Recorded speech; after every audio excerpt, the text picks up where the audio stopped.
If you have your Bibles tonight, we'll go to Daniel chapter 1. We're in verse number 8.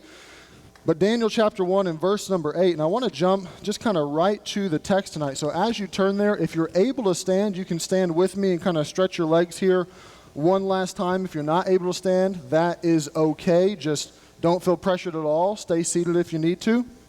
Daniel 1, verse number 8. We're going to read to the end of the chapter. So we're going to cover a pretty big portion here, 8 through verse 21.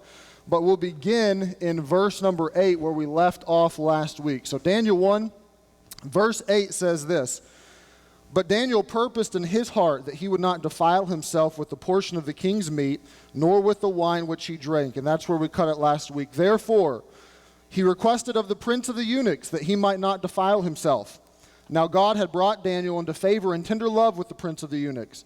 And the prince of the eunuchs said unto Daniel, I fear my lord the king, who hath appointed your meat and your drink. For why should he see your faces worse liking than the children which are of your sort? Then shall ye make me endanger my head to the king. Then Daniel said to Melzar, whom the prince of the eunuchs had set over Daniel, Hananiah, Mishael, and Azariah, Prove thy servants, I beseech thee, 10 days. Let them give us pulse to eat and water to drink. Then let our countenances be looked upon before thee, and the countenance of the children that eat the portion of the king's meat, and as thou seest, deal with thy servants. So he, Melzar, consented to them in this matter and proved them 10 days. Verse 15. And at the end of 10 days, their countenances appeared fairer and fatter in flesh than all the children which did eat the portion of the king's meat. Thus Melzar took away the portion of their meat and the wine that they should drink, and gave them pulse. As for these 4 children, God gave them knowledge and skill in all learning and wisdom, and Daniel had understanding in all visions and dreams. Now at the end of the days that the king had said he should bring them in, then the prince of the eunuchs brought them in before Nebuchadnezzar, and the king communed with them. And among them all was found none like Daniel, Hananiah, Mishael, and Azariah. Therefore stood they before the king. And in all matters of wisdom and understanding that the king inquired of them, he found them 10 times better than all the magicians and astrologers that were in all his realm. And Daniel continued even into the first year of King Cyrus. Let's pray. Father, I thank you for tonight. I thank you that we can assemble together, that we can worship you, who above all you thought of us when you were crucified. Lord, we thank you for that gift. We don't take it lightly, and you are worthy to be praised truly. Lord, I pray that you would take control of the service tonight. I pray that you'd help me, that you would clear my mind, and for a few moments enable me to focus strictly on your word and what you'd have for us here tonight. Lord, I pray that you would stir our hearts as we wade deeper into the pages of Daniel and what you have for us. We love you and ask this in Jesus' name. Amen. Thanks for standing. You may be seated. The United Kingdom is currently building a royal research ship costing more than 260 American dollars. That's 200 pounds in England. And this world-class vessel is due to set sail in 2019, and it's part of the UK's Explorer program. In the spring of this year, the NERC, which stands for Natural Environment Research Council, decided it was time to name the ship. So they took an unusual approach to naming this, and they decided to crowdsource the naming of this vessel, which is a depiction of how it will look. They decided to crowdsource this naming, and they set up a website where citizens could go and make name suggestions or vote on already given name suggestions to decide what they would name this ship.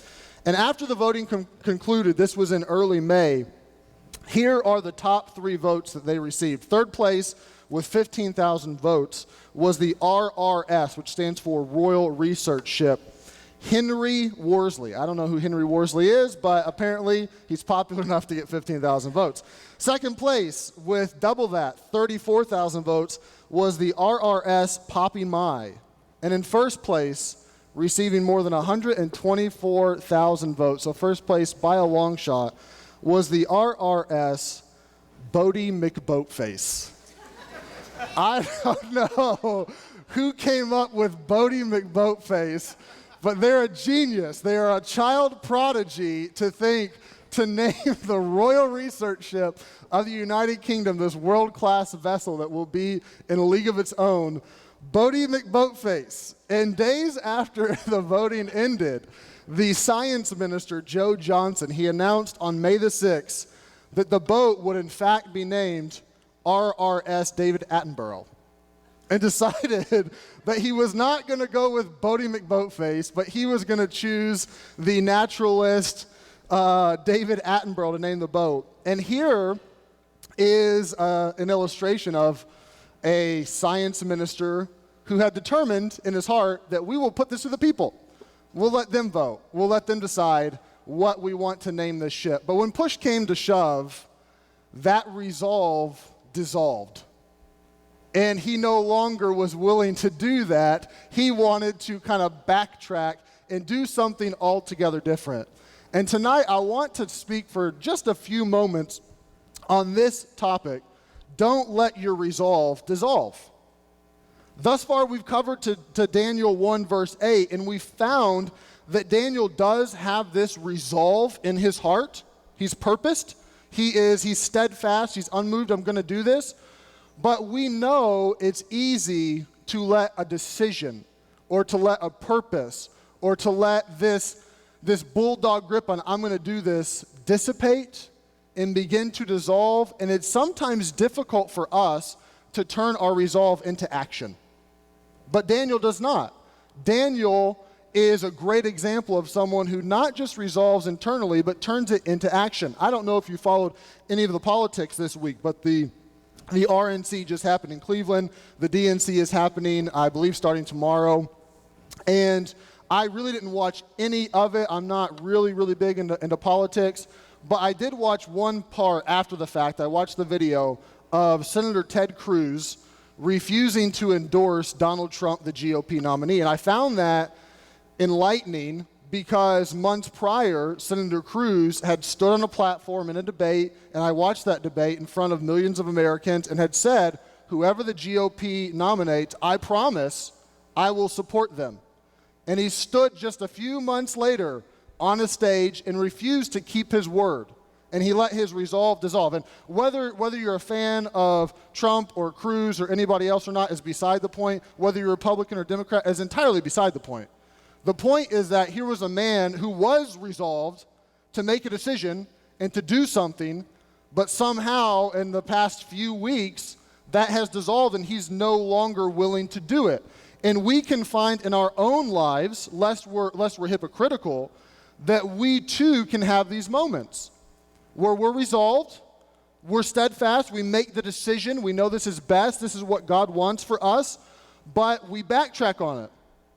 How many decisions have been made in these seats right in front of me that when the person walked out the door, suddenly that resolve dissolved and it went away? How many of us have resolved to be honest, but then we found ourselves in a scenario where lying would give us a leg up on the competition, and suddenly it wasn't so easy to be honest anymore? It's easy for us to stand against corruption unless we actually do have to stand against it, and it's our boss and we have to turn them in for it. It's easy for us to hold a high moral standard until our lusts are unleashed, and suddenly we're the one that has to wrestle with the temptation.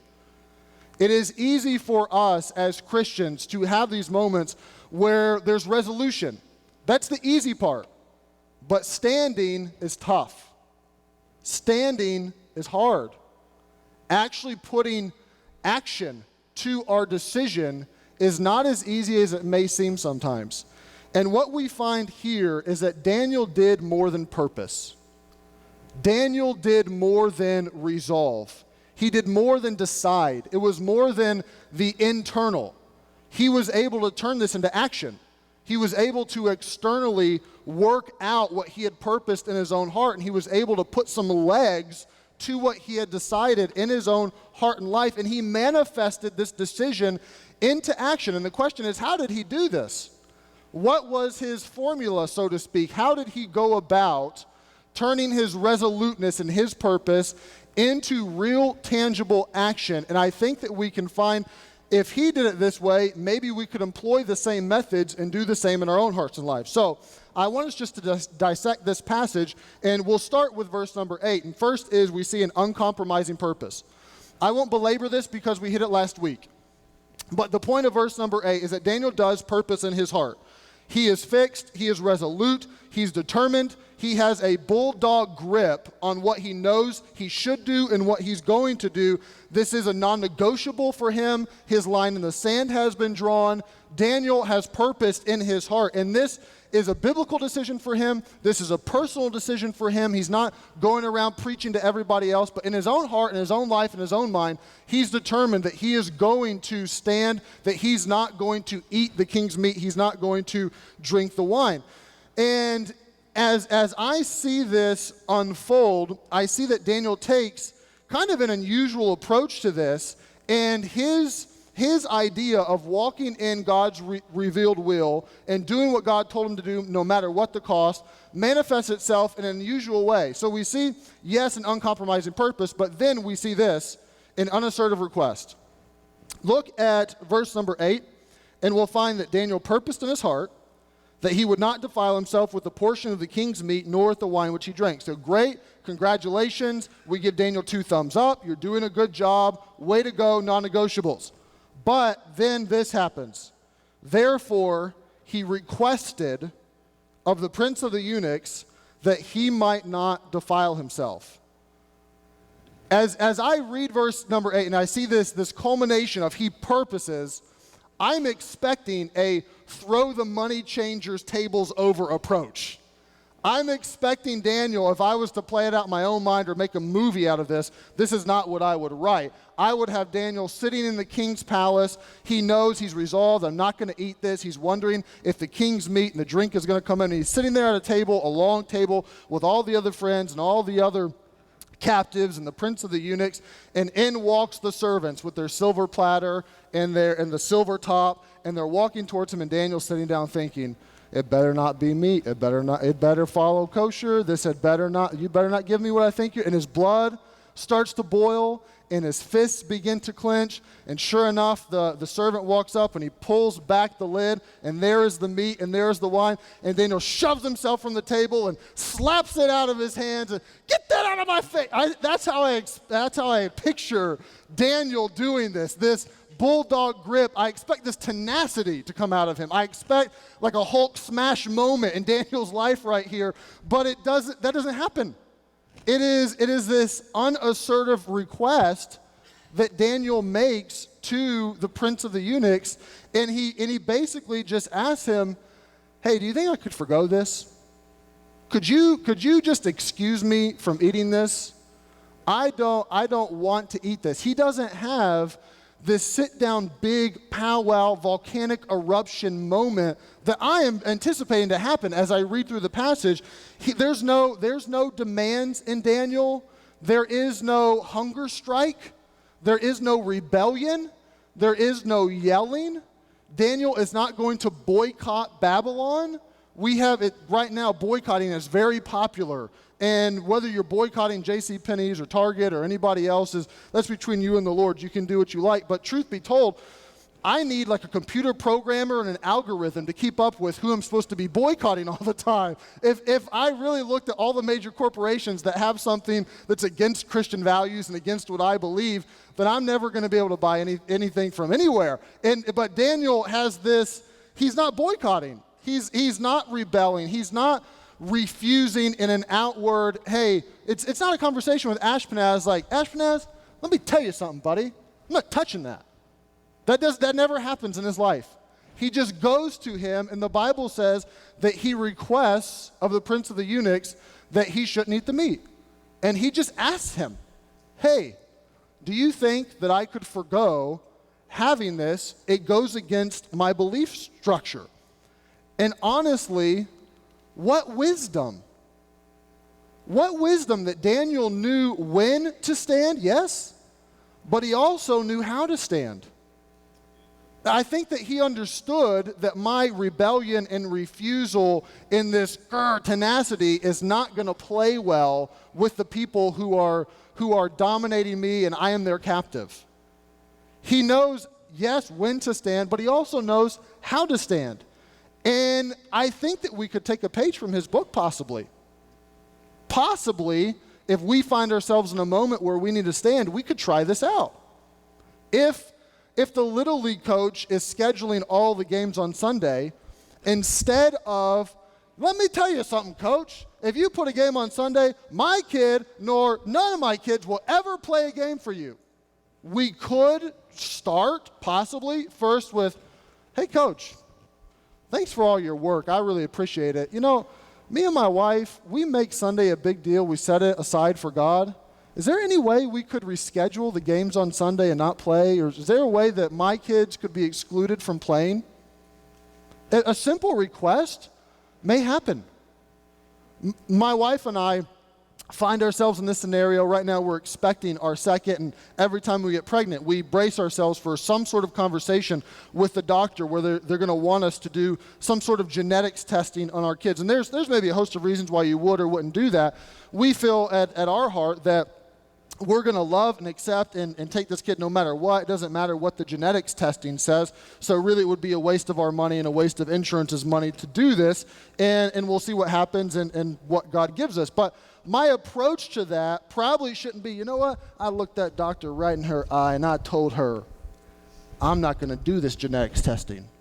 I know that you want to see if there's some defect, and if everything's not perfect, you're going to recommend that we think about abortion, and I gave her the business. A simple approach could probably just be, hey, doc, we really don't see the need for that. We're going to love our kid no matter who or what or how they come out, so let's just forgo this and save ourselves some money. Daniel takes this approach of just a simple request, very unassertive, very unassuming, that, hey, Ashpenaz, do you think I could get an exemption from eating this meat, from drinking this wine? There are times in our lives where a wag will do us more good than a bark. And I'm not saying never bark. I'm not saying never have grit. But we should step back and ask ourselves, are we going full-fledged at this and maybe a little more aggressive than we should? Let's just try a simple request. That's what Daniel did. And I noticed not just his request, but I see this in unashamed boldness. Inside of this request, although it was a request, I find great boldness in Daniel. Look at the very end of verse 8. You can skip over this if you're not careful. It says that therefore he requested of the prince of the eunuchs that he might not defile himself. Daniel does not skate around the issue. Was he arrogant? No. Was he defiant? No. But did Daniel give some lame excuse for why he didn't want to eat the meat? Did Daniel tell him, you know what, Ashpenaz, I got food allergies, man. It's just not going to sit well with me. Do you think maybe I could, I just prefer water. I just like to drink a lot of water all the time. My doctor says that I need at least 200 ounces a day. That's not what Daniel says to Ashpenaz. He includes in his request, although it's meek and humble, he includes this boldness of, I don't want to eat this because that will defile me. Here is my spiritual reason for why I want to forgo eating this meat, for why I want to forgo drinking this drink. And this is more than just let me forgo. He declares what he thinks is right and wrong inside of his request. And truth be told, there's a lesson to learn for us as well. How many times are you going to have to tell your coworkers, no, I'm going to skip out on drinks tonight with you, until you really give them the reason? Is it just constantly going to be, I just got to get home to the wife and kids? Is it constantly going to be, I just got a lot going on. I don't think I can. Thanks for the invite, though. Or is there going to be a moment where, yes, you forgo, and yes, you hold to your convictions, and you don't delve into it, but you tell them the real reason? You give them, no, I'm not going to, but here is actually why. Because I'm a Christian, because Jesus died for me, here's what I'm living in light of, and here's what the actions that I think I should exude as a Christian, and let me tell you a little bit about it. That's a unique opportunity for you. When you have a moment where you can take a stand, instead of turning it into this friction and clash and this giant fight with somebody, turn it into a gospel witness. use it in your own heart and life and in their heart and life to say, you know what, I don't do that. And let me tell you a little bit why. Let me tell you why I would think this way. Let me put you in a Christian perspective for a moment and maybe influence you. My wife and I both found this in jobs that we worked in. She worked for an online company called Build.com. Some of you may have ordered home improvement stuff from them at some point in time. I experienced this just a couple months ago at Verizon, at a store I was managing. And we have I would call it a standard. It's not a non-negotiable, but it's a standard for us that we're not going to ride in a car with the opposite sex alone. And like I said, that's a standard. That's nowhere in the Bible that thou shalt not do that. Our conviction is that we want a pure marriage, that obviously adultery is wrong, that we don't want to get divorced, and that's a standard that helps us support that. Now, like I said, it's not a non-negotiable, it's not dogmatic. If I'm driving up the hill to church and it's raining like it is tonight, and one of you ladies is walking up the hill, I'll stop and pull over to get you out of the rain. You know, I'm not crazy or fanatic about it, but it's a standard that we have, okay? But we both found ourselves when we were working in scenarios where a training came up for work, and I was supposed to go to this training, and so was this female coworker that I worked with. Or my wife was supposed to go to this training 3 hours away, and so was this male coworker you work with. And it's just common sense that you would ride together. Why take two cars? Why waste the gas money? You work at the same place, you're leaving from the same place, you're coming back to the same place. Why would you take separate cars? But it presented these weird moments for us where we had to have these conversations of, you know, this I know this is probably foreign to you, and it may even be weird, but here's what me and my wife have. Here's kind of something we've set up in our marriage. Would it be all right if we just took separate cars? Now, that conversation isn't fun. It's awkward, to tell you the truth. It's real awkward. But you know what we found? When we made those requests, people were willing to oblige. Most of the time, people say, you know, that may not be my personal what I would do, but I get it. Okay. I understand where you're coming from. I understand why you would think that. I understand as a Christian why you would think that way, or why you would behave that way, or why you would not behave that way. I found every job I've ever worked in the secular world, as soon as I started, first week, how many requests come to hang out with us after work at the bars, to go drinking with us, to go party with us. Every single one. But around week number 2, all those stopped because I just told them not just no, but no, and I'm not going to, and here's the reason why.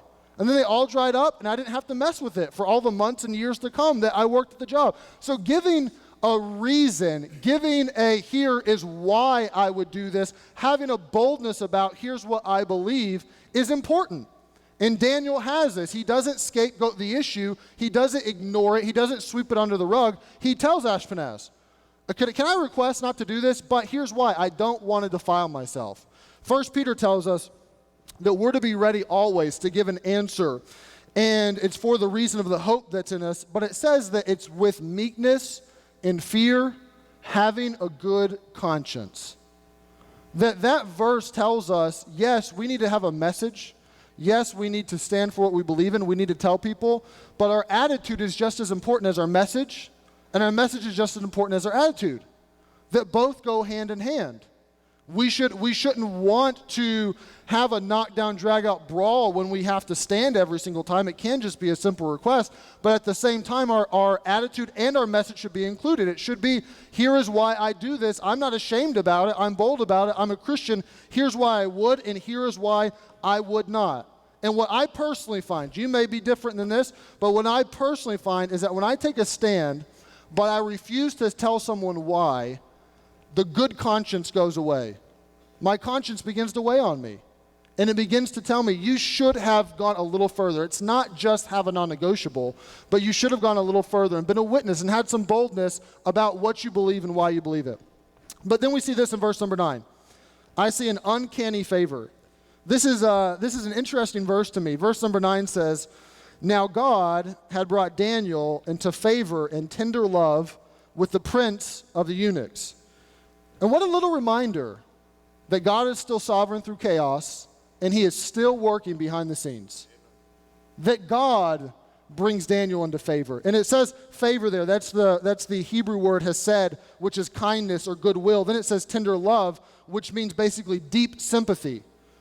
that God somehow, some way had worked in Ashpenaz's heart, this unbeliever, this Babylonian, and had worked in such a way that he had given him some sympathy and some goodwill and some kindness towards Daniel, and God is orchestrating and working this, and he's doing this.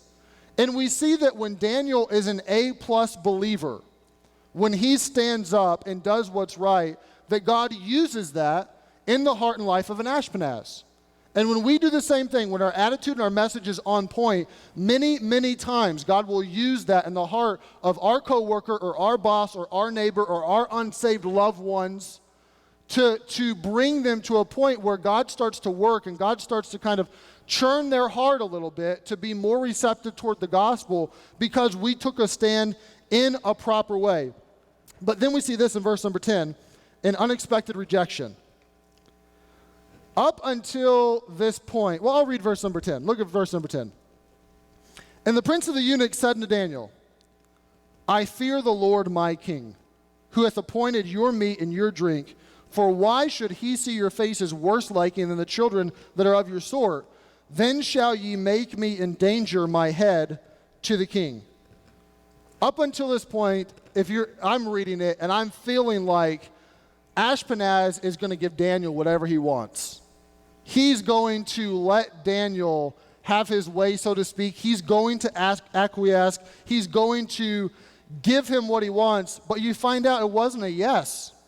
And that surprises me. That's unexpected to me, that here you have Daniel purposes. Daniel has the right attitude, and he makes a request, but he includes his message of, I'm not going to defile myself. And God is working in Ashpenaz's heart and giving him goodwill and sympathy and tenderness for Daniel, and then he says no. That catches me off guard. That after all this, it feels like God is setting the stage for this pinnacle moment of, yes, you took a stand and everything's going to work out great, but you find that Ashpenaz tells him, nope, sorry, can't do it. You're going to have to eat that. You're going to have to drink that. This is not something that I'm willing to give into. And truth be told, Daniel did the right thing, and it didn't go well. He got a no, and he really needs a yes, because he has purpose in his heart. Daniel has stood. Daniel has the right attitude. He has the right message. And he still gets a no from Ashpenaz. And do not be deceived into thinking that if you stand for right, life is a bed of roses. We tell ourselves that if I do the right thing, if I'm good, deep down we think life will go well. And it's untrue. It's false. Daniel did the right thing, even in the right way, and he doesn't get a yes. Paul does the right thing. We looked at him this morning in Athens. Paul goes to Jerusalem. He does the right thing. He gives the gospel. He gives Jesus in the religious capital of the world, and they mob him. Then he goes to Athens, the intellectual capital of the world. He does the right thing. He gives them Jesus, and they mock him. And then he goes to Rome, the political capital of the world. He does the right thing. He gives them Jesus, and they martyr him. You find out that John the Baptist takes a big stand for right, and he gets his head cut off. Jesus lives a perfect life, never does any wrong, stands for right 100% of the time without any wrongdoing, and they nail him to a cross. Standing for right does not equate life going well.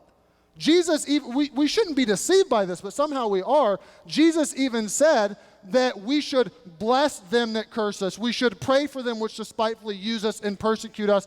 And the inclination there is that people are going to curse us, that people are going to hate us, that people are going to use us, that people are going to persecute us in some way, shape, or form. And Jesus told us that all that live godly in Christ Jesus shall suffer persecution. But somehow we've rooted ourselves in our American Christianity to this idea that if I do right, I take a stand, then just mark it down. God owes me. If I do right, then God owes me that I'm doing the right thing, so you have to make this work out in a right way. And we where do we get off thinking that God owes us something? We stand because it's right. We stand because we're commanded. We stand because Jesus stood for us and took our punishment and our shame, not because we're guaranteed a bed of roses and a picnic all the time. And Daniel is experiencing this. He's experiencing that I did the right thing, but somehow I get rejected because of it. I almost feel like it's this junior high boy working up the courage to ask the junior high girl to the little Valentine's banquet, and he does it. He does all the right things, and he has the little corsage set aside, and he goes up to her, and she just tells him no. That's what I feel like Daniel's going through right now. He has extreme rejection here because he needs a yes, but he just did not get it. But you find included in this, it's not just this rejection, but there really is some undeniable logic. Ashpenaz doesn't owe Daniel an explanation. He doesn't owe him logic. He could tell him, shut up and eat it. He doesn't owe him anything. But he does decide to give him a logical reason for why he's telling Daniel no, because I don't think he wants to. But here's what he says in verse number 10. He says, I fear the Lord my king. So I fear Nebuchadnezzar. I'm scared. Who hath appointed your meat and your drink. He said, look, I didn't select the menu, man. Nebuchadnezzar selected the menu. It's good stuff.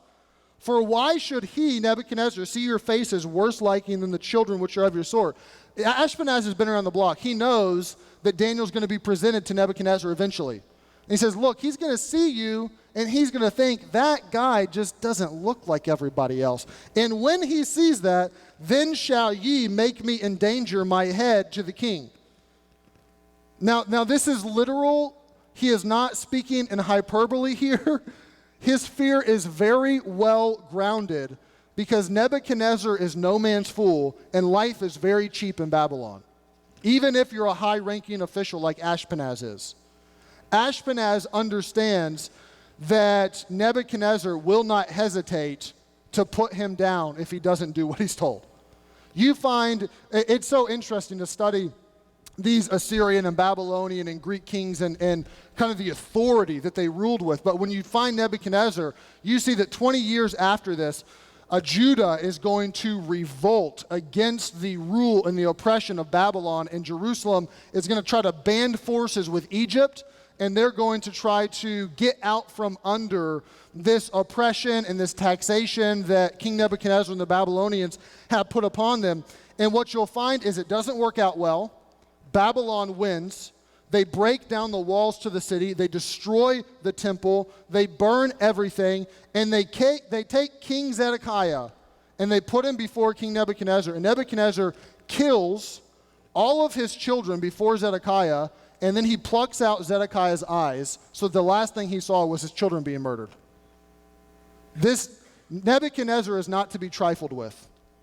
Next chapter, we'll find that Nebuchadnezzar wants his astrologers and magicians not just to interpret a dream, but to tell him what he dreamed. And when they tell him, King, that's crazy. No one can tell you what you dreamed. He says, kill them all. Just kill them all. Everybody, every magician and astrologer in the whole kingdom, I'll just get some more captives and start this program over again. Kill them all. I mean, what kind of a request is that to interpret, not just interpret someone's dream, but tell them their dream? Dreams are weird. How many of you have like super weird dreams? I had a super weird dream the other night that is still vivid, and I won't rehearse it all, but I mean, there was this bird thing that I don't know where it came from. I think one of the kids showed me their Pokemon Go app, and it had to come from like a Pokemon character because it was weird, and there was this like King Kong-sized gorilla. I'm not making this up. This gorilla that was after us who was wearing like this white shirt with these frills on it. I mean, it was the strangest thing in the world. I woke up and thought, where did that come from? And this king wants people, don't just interpret my dream, you tell me what I dreamed. That's humanly impossible, and he's going to kill them all because of it. So Ashpenaz's fears are well grounded, they're rooted in reality, and he says, look, it's going to be off with my head if this doesn't go well. And he knows this is true, and he gives a very kind of undeniable logic to Daniel of, hey man, I'd love to help you out here, but I'm not willing to die because of it. I am not willing to put my neck on the line over some meat and some drink. So the answer, I'm sorry to say, is no, buddy. Then we find this, unwavering persistence. Look in verse number 11. It says, Daniel said to himself, well, I tried. Time to shut up and get with the pro. No, it doesn't say that at all. Daniel does not take this approach of, well, I guess we'll have to get them next year. Daniel's persistence comes into play, and we see verse 11. Daniel said to Melzar, whom the prince of the eunuchs had set over Daniel, Hananiah, Mishael, and Azariah, prove thy servants, I beseech thee, 10 days, and let them give us pulse to eat and water to drink. Then let our countenances be looked upon before thee, and the countenance of the children that eat the portion of the king's meat. And as thou seest, deal with thy servants. Daniel, he kind of goes Billy May status on him here. He takes this like, I will give you a 10-day money-back guarantee. Just try this, man. Just give it a shot. And for good measure, I'll throw in my buddies. They have now joined forces. They want to do it too. Just compare us. If it doesn't work out well, then we can just scratch the whole program and go back. And he comes up with this unique scenario, but he is persistent with Melzar. And the bottom line is, he's not willing to eat the king's meat, and he's going to make it happen one way or another. He's going to come somehow, some way to this moment where someone gives in and acquiesces and says, okay, you don't have to eat that, because I believe with all my heart, he has purposed to go to the death with this. We see that the boys are willing to do this with the fiery furnace, with the lion's den trial later in the book, that he's willing to go that far. And Daniel, he has this persistence of, I have to find some way, somehow, for this to work out. So he goes to Melzar, which is interesting to me, because it's lower down the food chain. You would think that he would maybe petition the king or go above. That's our approach, right? If my boss says no, my solution is to email his boss, to get someone higher than him, to trump him and to trump his authority, to give me a yes. But Daniel takes an interesting approach. He's very creative with this solution. He doesn't just tell them, okay, you know what, you said no, I refuse, hunger strike. He comes up with a different approach. He comes up with a different answer. I think there's a lot for us to learn there, and how maybe we can approach scenarios in a workplace that we're initially told no and it goes against our conscience, how we could kind of come at it maybe from a different angle.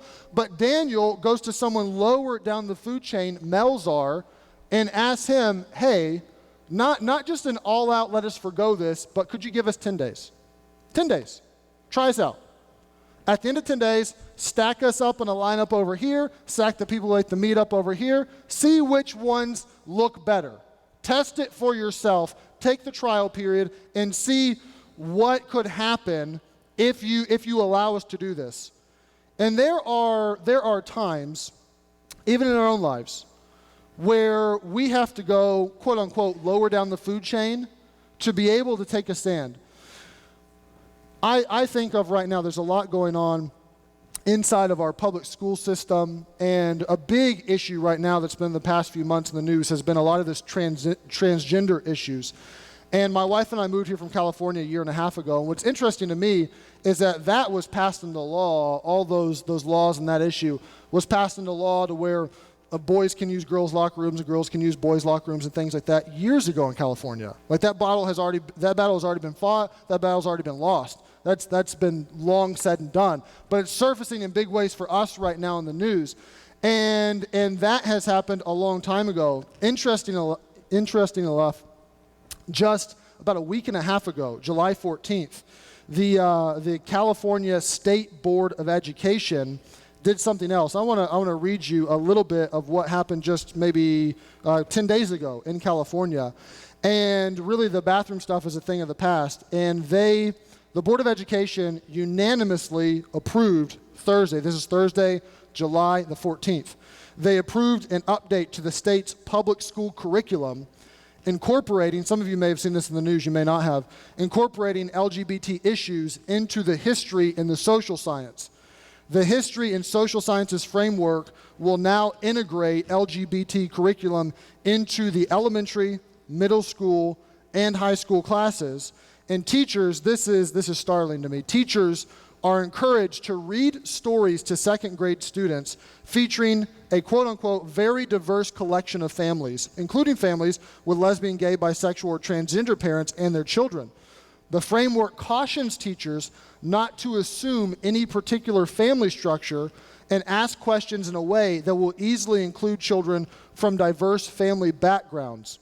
The history classes starting in 4th grade will include a study on Harvey Milk, who was a pioneering gay politician in San Francisco, and middle and high school courses will examine changing gender roles in the 18th, 19th, and 20th century, emphasizing artists and figures who transgressed transitional norms and values. They have, just 10 days ago, approved that said the curriculum from elementary all the way on up, we're changing it this year. And we are including sections in our history books and our social studies to work in gay, transgender, and bisexual issues into the curriculum. I say that for this reason.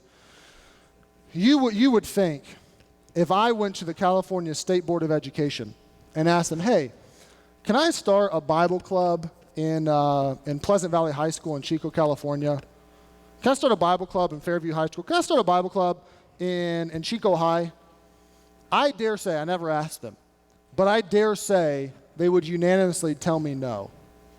I dare say I would be mocked for asking that question. But you know what I found? I didn't have to write somebody high up the food chain. I didn't have to fight it out. All I had to do was go to a principal of a school and say, hey, we'd like to start a Bible club. Would you be okay with that? And you know what I found? Pleasant Valley High School principal said, yeah, if you can find a teacher to give you a room, have at it. Chico High principal said, yeah, if you can find a couple students to create a structure in a club structure, have at it. The Fairview High, the worst high school in the county by far, principal looked at me and said, I have been praying for a year that God would send somebody to do this.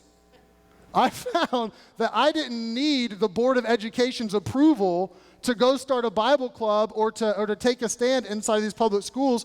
There were people much lower down the food chain that if I asked them, they would allow me to do it.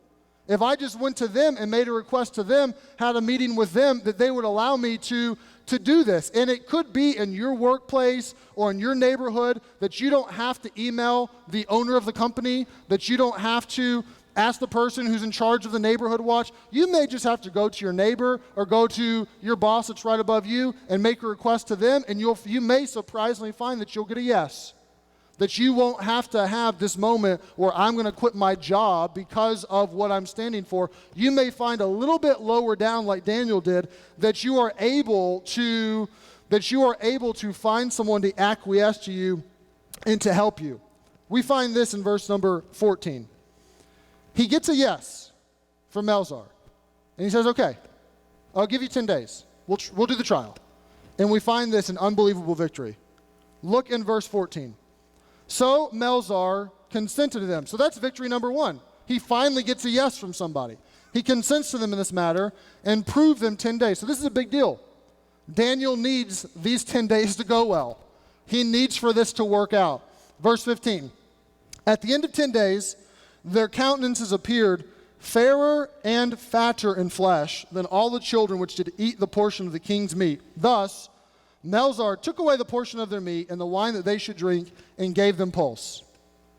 He acquiesces. He says, okay, I'll give in. At the end of 10 days, you know what you find? God comes through.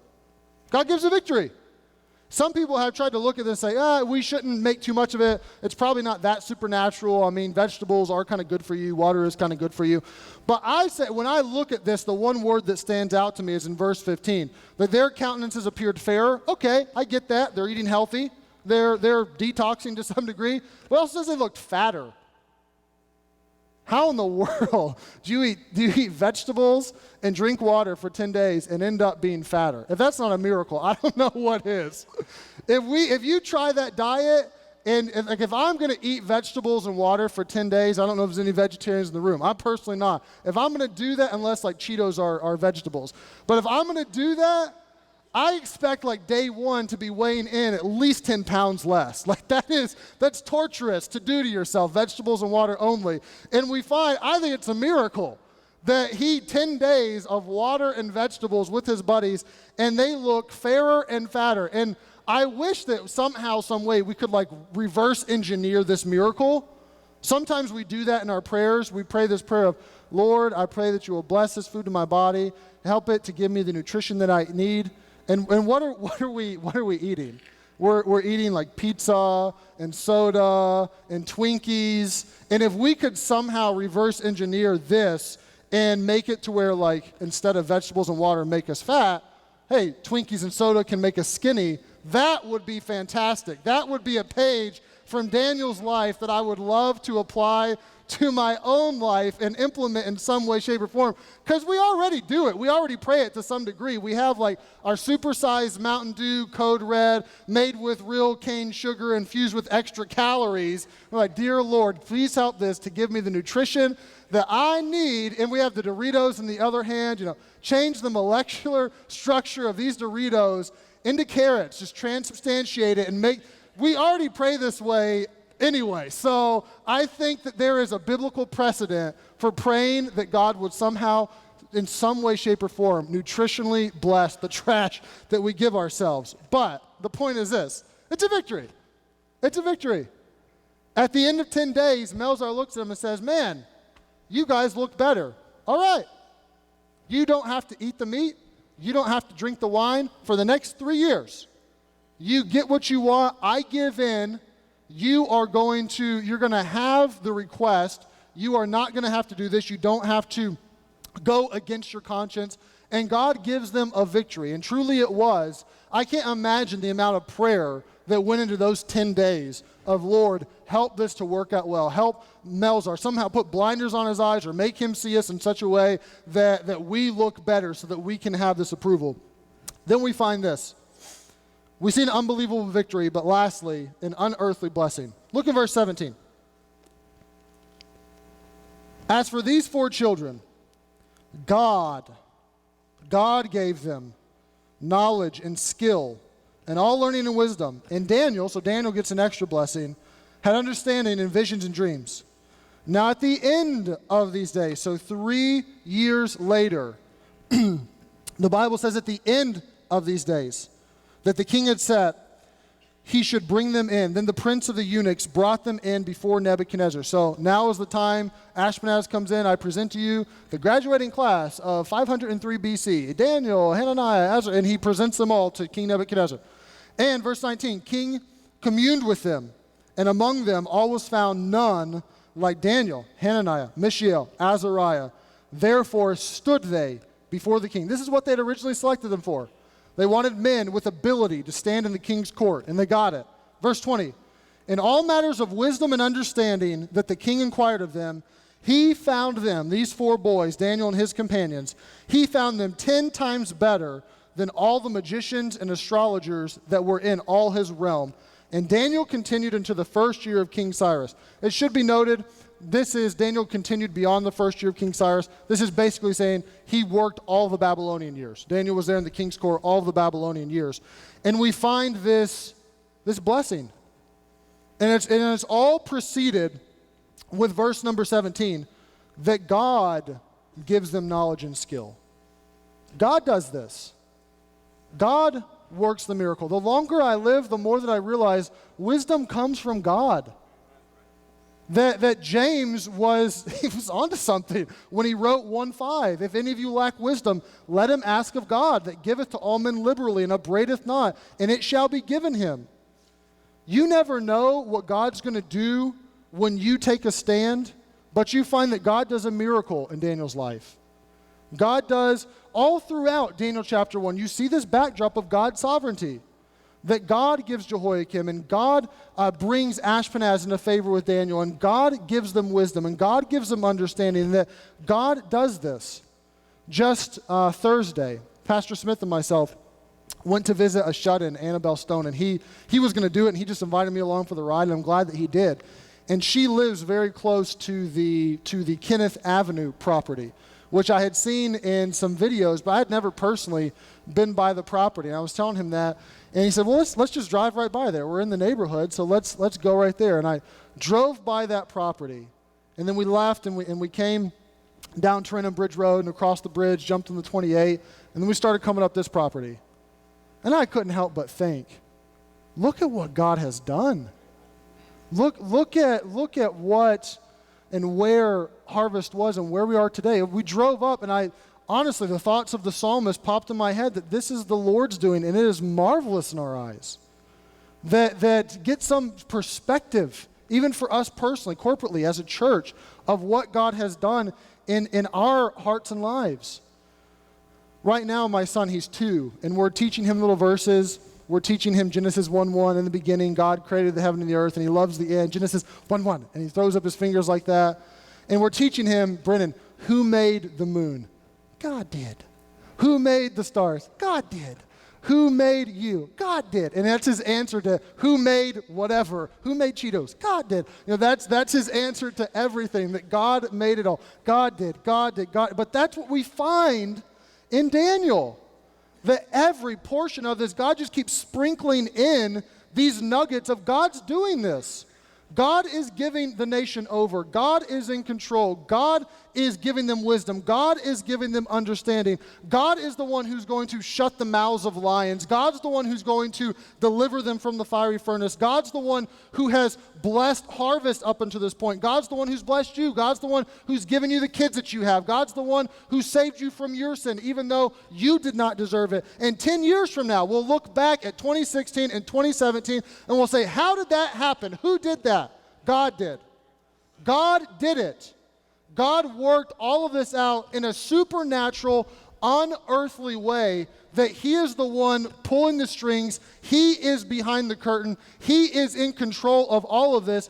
And this whole book of Daniel, if the book of Daniel is a parade, you have God on a float, front and center, and you have Daniel and Melzar and Ashpenaz and Hananiah, Mishael, Azariah, Nebuchadnezzar, and anyone else you want to throw in there, walking through the parade alongside the float, just pointing up there and saying, look at God, look at God, look what he did. He's in control. He's the one that's doing this. He's the one that's orchestrating this. The whole book is about God's in control.